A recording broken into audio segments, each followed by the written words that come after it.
Ready na bang umuwi ang lahat ng mga artista ng mga taga-Onisan, Quezon? Siya, kung ready na, ay tara na. Oh, andito na agad kami. Dito na agad kami sa Onisan, Quezon. Yes! At dahil nga mga artistahin, abay, hindi pwedeng hindi titigil din sa arko ng Onisan, Quezon. Oh, ayan na nga, at nag-post na. Aramina, ay, tamo, napaka-sexy niyan. Ay, oh, gandang-ganda pa sa sarili niya. Oh. Dahil nga artista, abay, hindi pwedeng walang photographer. Oh, ayan, naka-extra pa ng photographer. Abay, syempre, hindi rin ako papadayag. Oh, sino ka dyan? Oh, kasalamin ka pa ha?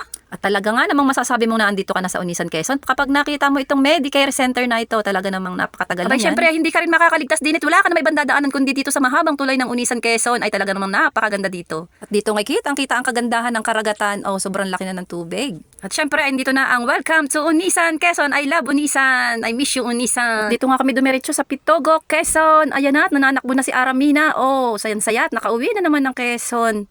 At rin namang buntis, ay talaga namang kahit saan nakasama, hindi pwedeng hindi siya sasama. Aba, kat ako may nakaligtaan. Oh, aba, hindi mawawala ang senaryong ganare. Pagka uuwi ka ng Quezon, ay talaga naman lagi may nagtatawag ng uwak. Ito ay talagang pinakamasaya. The best talaga ito pag uuwi talaga ng probinsya.